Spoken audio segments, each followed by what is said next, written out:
আপনি বলবেন না পারলে কি হয়েছে, ছেলে মেয়ে খাবে, ছেলে মেয়ে ভোগ করবে নিশ্চিত। বহু মানুষ সম্পদ রেখে চলে গেছে, তার ছেলেমেয়েরা ভোগ করতে পারে নাই, হাতে মধ্যে অন্য মানুষ খেয়ে ফেলছে, আছে না নাই? সবচেয়ে বড় হতভাগাকে জানেন?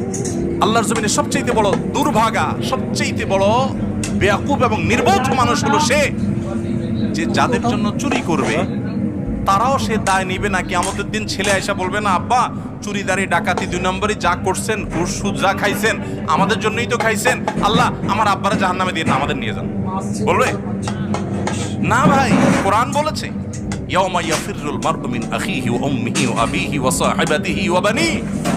সন্তান বাপকে দেখে মাকে দেখে পালাবে, যে না জানি আজকে কোনো কিছুর জন্য ধরে।